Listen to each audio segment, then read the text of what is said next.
साथियों नमस्कार। मैं डॉक्टर दीपेंद्र कुमार शर्मा आपके अपने YouTube प्लेटफॉर्म से आपके साथ जुड़ा हुआ हूं और इस वीडियो लेक्चर में साथियों हम लोग बात करने वाले हैं BA BSc BCom BBA BCA BHSC second year यानी द्वितीय वर्ष का आपका जो वोकेशनल कोर्स है जिसका नाम है बागवानी अर्थात हॉर्टिकल्चर, उसका प्रैक्टिकल नंबर 3 यानी प्रयोग क्रमांक 3 को इस वीडियो लेक्चर में हम लोग डिस्कस करने वाले हैं।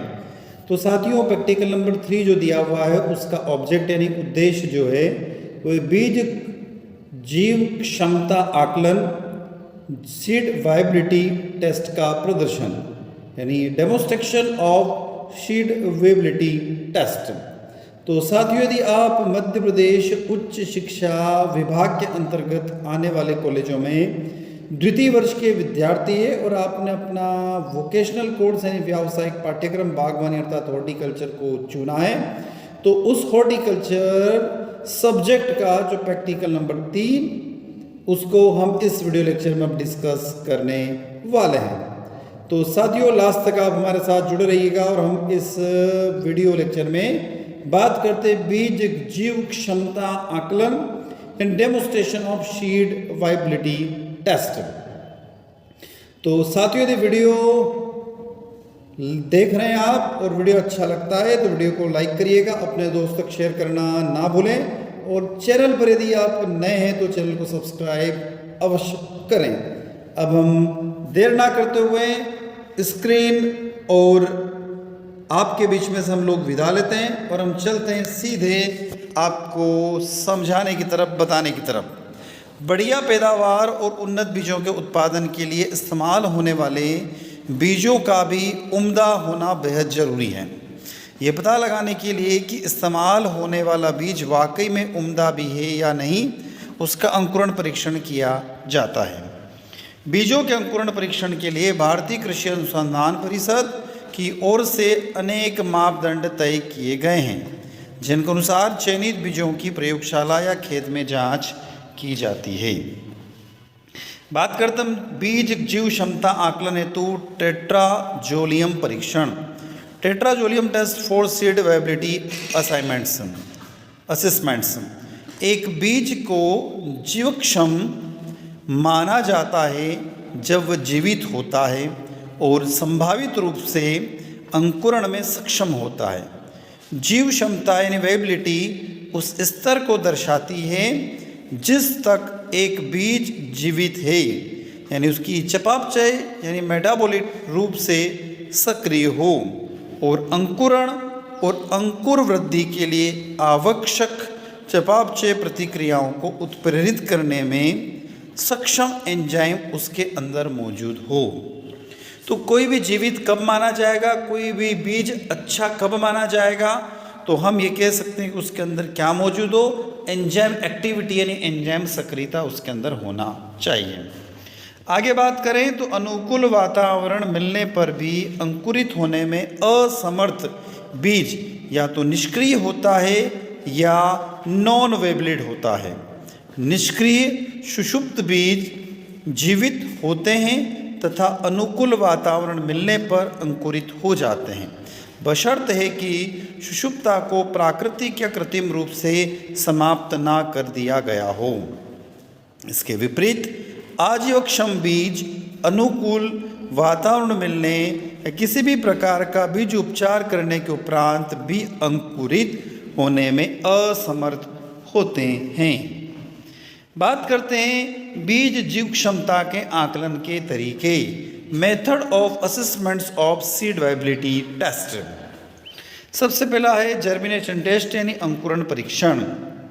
इस विधि में बीज की जीव क्षमता का आकलन ज़्यादातर मानक अंकुरण परीक्षण द्वारा ही किया जाता है। यह खेतों में बीज की अंकुरण क्षमता या जीव क्षमता मापने की सबसे सरल विधि है, परंतु विभिन्न कारकों के कारण प्रयोगशाला परीक्षण से प्राप्त परिणाम आमतौर पर खेतों में देखे गए परिणामों से काफ़ी भिन्न होते हैं और इसके लिए अपेक्षाकृत लंबी अवधि की आवश्यकता होती है।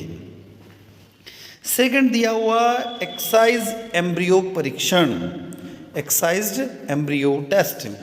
धीमे अंकुरण वाले वृक्षों के बीजों जिनमें अंकुरण की धीमी गति से होता है, या ऐसे बीज जिसमें सुषुप्त अवस्था लंबे समय तक रहती हो तथा पूर्ण अंकुरण परीक्षण के लिए 60 दिनों से भी अधिक की आवश्यकता होती हो, इसकी जीव क्षमता को कम समय में मापने के लिए इस विधि का प्रयोग किया जाता है।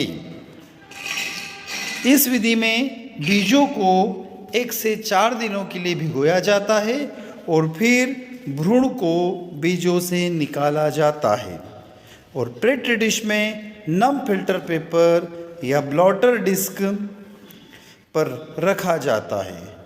इसके बाद बीजों को 20 डिग्री सेल्सियस के निरंतर तापमान पर रखा जाता है। इसके बाद बीजों को 20 डिग्री सेल्सियस के निरंतर तापमान पर प्रकाश में रख दिया जाता है तथा भ्रूण की स्थिति की रोजाना जांच की जाती है। विभिन्न प्रजातियों के आधार पर इस विधि द्वारा बीज की जीव क्षमता को अधिकतम 14 दिन में मापा जा सकता है, या जैसे जीव क्षम और अजीवक्षम भ्रूण में स्पष्ट अंतर दिखाई देने लगे, यह परीक्षण पूर्ण हो जाता है। एक्साइज किया हुआ भ्रूण परीक्षण अंकुरण परीक्षण के समान ही होता है, जिसमें यह बीज की गुणवत्ता को उनके वास्तविक अंकुरण से मापता है। परीक्षण पहले से अंकुरित बीजों के लिए मान्य नहीं होता है, यानी परीक्षण किसके लिए है?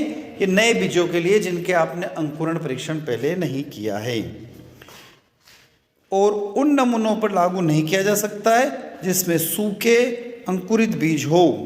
परीक्षण की सफलता के लिए परीक्षण करने वाले व्यक्ति को काफ़ी कौशल और अनुभव की आवश्यकता होती है, और अंतर्राष्ट्रीय बीज परीक्षण संघ के नियम इसे केवल कुछ प्रजातियों तक ही सीमित रखते हैं। बात करते तीसरा टेस्ट, टेट्राजोलियम टेस्ट, टेट्राजोलियम परीक्षण। यह परीक्षण 1940 के आरंभ में जर्मनी के प्रोफेसर जॉर्ज लेकॉन द्वारा विकसित किया गया था। इस परीक्षण को व्यापक रूप से बीज जीव क्षमता परीक्षण की आसान, सटीक और लोकप्रिय विधि के रूप में मान्यता प्राप्त है। इसे त्वरित परीक्षण भी कहा जाता है क्योंकि इसे कुछ ही घंटों में पूरा किया जा सकता है। परीक्षण कम समय में बड़ी मात्रा में बीज के प्रसंस्करण, संचालन, भंडारण और विपणन, निष्क्रिय बीज लॉट का परीक्षण और बीज लॉट की विगर रेटिंग में बहुत उपयोगी है। तो साथियों, यदि आप इंग्लिश मीडियम के विद्यार्थी हैं तो आप इसमें जो इंग्लिश में दिया हुआ है उसे भी आप नोट डाउन कर सकते हैं। बात करते टेट्राजोलियम परीक्षण का थ्योरी यानी इसका सिद्धांत क्या है।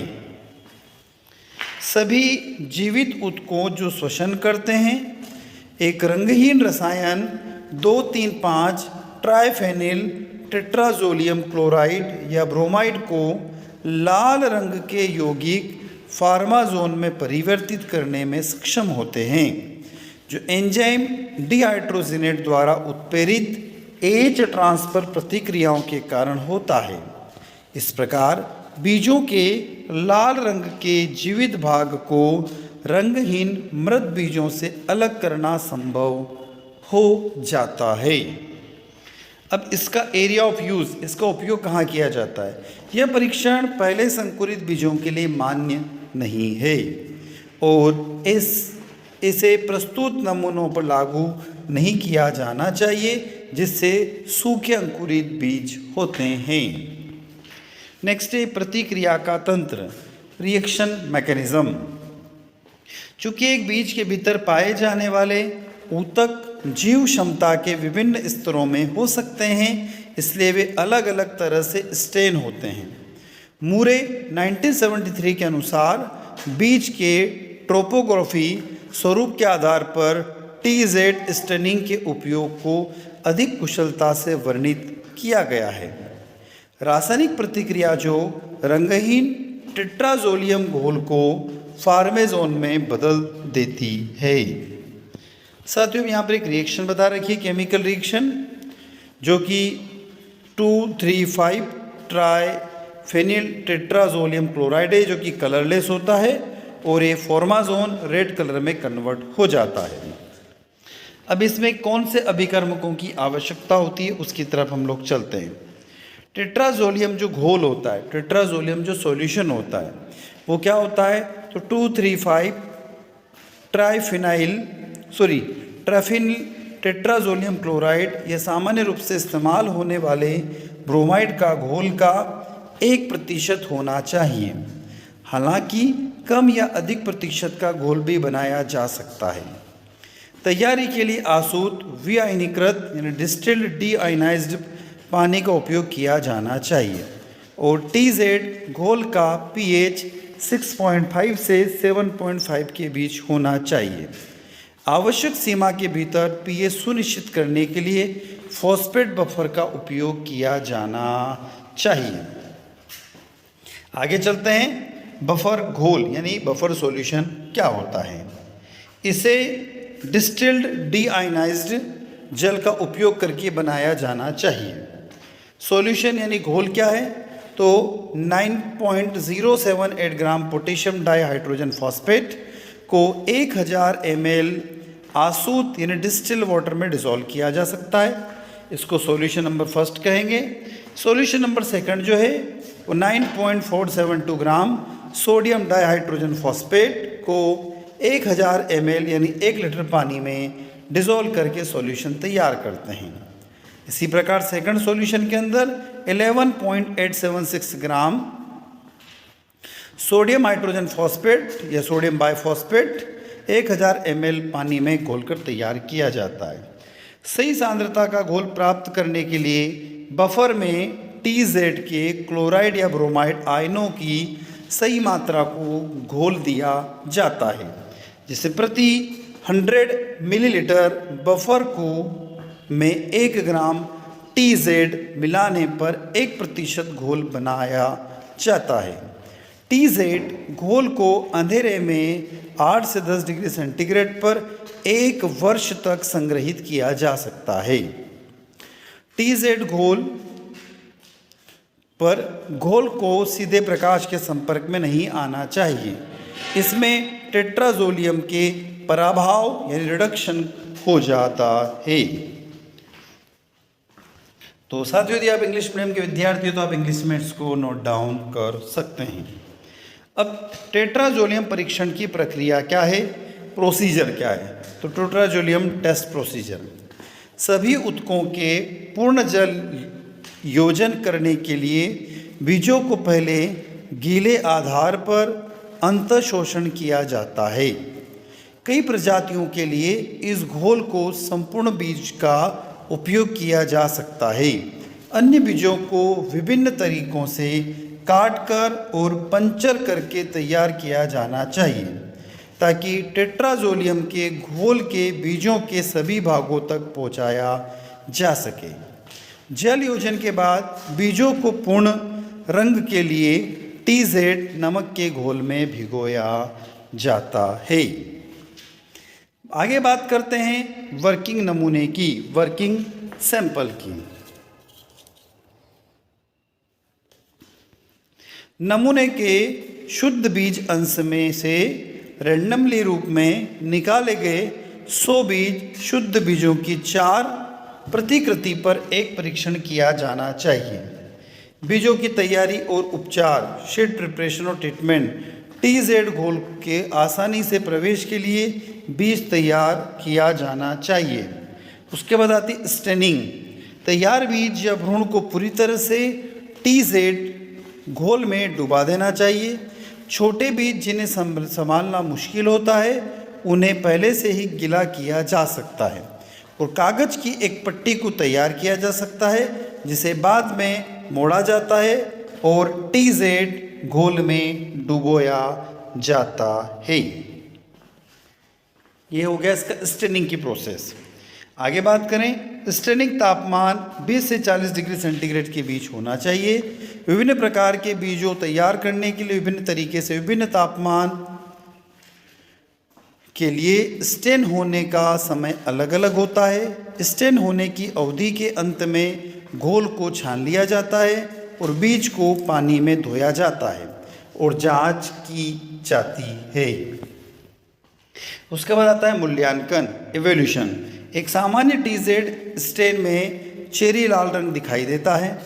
टीजेड परीक्षण का मुख्य उद्देश्य जीव क्षमता और अजीव क्षमता बीजों में अंतर करना है। प्रत्येक बीज की जांच की जाती है और स्टेनिंग पैटर्न और ऊतक की सुदृढ़ता के आधार पर जीव क्षमता या अजीव क्षमता के रूप में मूल्यांकन किया जाता है। एक जीवक्षम बीज को उन सभी ऊतकों में स्टेन दिखाना चाहिए जिनकी जीव क्षमता सामान्य अंकुर विकास के लिए आवश्यक है। आगे बात करते हैं, टीजेड परीक्षण को अक्सर स्थलाकृतिक टीजेड परीक्षण भी कहा जाता है क्योंकि स्टेनिंग का पैटर्न या स्थलाकृति इसकी व्याख्या का एक महत्वपूर्ण पहलू है।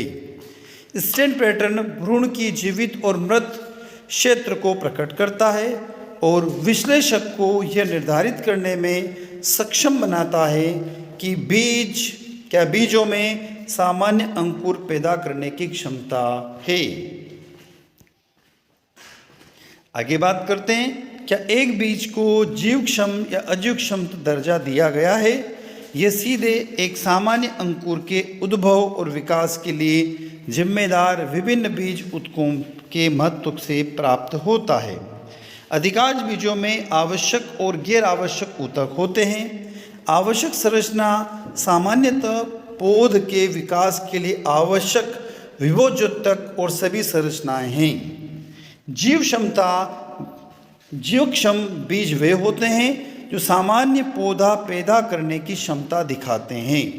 ऐसे बीज पूरी तरह से स्टेन हो जाते हैं या यदि केवल आंशिक रूप से स्टेन होते हैं तो स्टेनिंग पैटर्न इंगित करता है आवश्यक संरचनाएं जीवक्षम है।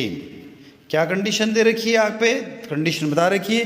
कठोर बीज पानी अभेद बीज आवरण वाले बीज होते हैं और पहले से गीला होने के बाद कठोर रहते हैं। एक जीवक्षम बीज को अपनी जैव रासायनिक गतिविधि से एक सामान्य अंकुर पैदा करने की क्षमता दिखानी चाहिए। एक अजीवक्षम बीज ऐसी प्रकृति की कमियों या असामान्यताओं को दर्शाता है जो एक सामान्य अंकुर में इसकी विकास को रोकते हैं। पूरी तरह से स्टेन जीवक्षम बीजों को पूरी तरह से बिना स्टेन वाले अजीवक्षम बीजों के अलावा आंशिक रूप से स्टेन वाले बीजों में भी हो सकते हैं। आंशिक रूप से स्टेन वाले इन बीजों के विभिन्न क्षेत्रों में परिगलित ऊतक के भिन्न भिन्न अनुपात पाए जाते हैं। नेक्रोटिक क्षेत्र में स्थित और आकार ना कि स्टेनिंग रंग की तीव्रता यह निर्धारित करती है कि ऐसे बीज का जीवक्षम या अजीवक्षम के रूप में वर्गीकृत किया गया है या नहीं। आगे बात करते हैं, आवर्धक उपकरणों की सहायता से बीजों का मूल्यांकन किया जाता है। अलग अलग बीज का मूल्यांकन जीवित या मृत के रूप में भ्रूण में स्टेनिंग पैटर्न के आधार पर किया जाता है, जिसके बाद बीज पत्र को देखा जाता है। भ्रूण की स्टेनिंग के आधार पर आकलन। भ्रूण पूरी तरह से यदि स्टेन हो जाता है, वो रेड कलर का हो जाता है, तो वो जीवित है। भ्रूण स्टेन रहित है, मतलब बिल्कुल रेड कलर का नहीं हुआ, यानी कि कलरलेस है, तो मृत है। और प्लूमल या रेडियल या अनस्टेन्ड है तो मृत और नॉन वाइबल है। बीज पत्र के आधार पर पूर्ण स्टेनिंग, मतलब यदि पूरा लाल हो गया तो जीवित है। कोई स्टेनिंग नहीं, मतलब रेड कलर बिल्कुल भी दिखाई नहीं देगा, इसका मतलब मृत है। और नेक्रोसिस श्रेणी के आधार पर मूल्यांकन किया जाता है। परिगलित नेक्रोसिस के आधार पर आकलन करें तो भ्रूण के अटैचमेंट पर बिना स्टेन वाला ऊतक मृत होता है और बिना स्टेन वाले ऊतक दूर होते हैं और क्षेत्र भ्रूण से जुड़ा नहीं होता है, वो जीवित होता है। अब रंग तीव्रता के आधार पर गहरा रंग दिखाई देगा तो उसको विगरस बीज कहेंगे। गुलाबी रंग दिखाई देगा तो कमज़ोर होगा, वो गहरा लाल खंडित होगा तो मृत होगा। इस कैलकुलेशन की गणना की बात करते हैं। परीक्षण किए गए कुल बीजों के संबंध में परिणामों को जीवित बीजों के प्रतिशत के रूप में सूचित किया जाता है। अब इसके एडवांटेज और डिसएडवांटेज यदि आप लिखना चाहें तो यहाँ पर जो वीडियो में दिखाया गया है उनको आप वीडियो को रोककर इसके एडवांटेज और डिसएडवांटेज लिख सकते हैं। बाकी यदि आप लोग चाहते हैं इसको सिर्फ कैलकुलेशन तक लिखना, गणना तक लिखना, तो वहाँ पर भी इसको लिख सकते हैं। तो इसको दोनों तरीके से आप कंप्लीट कर सकते हैं। चाहे तो आप इसके जो एडवांटेज और डिसएडवांटेज है यानी फ़ायदे और नुकसान लिख सकते हैं, या हमने जो गणना है ये गणना तक आप इसको क्लोज कर सकते हैं। तो साथियों, ये था आपका हॉर्टिकल्चर बागवानी का प्रैक्टिकल नंबर 3।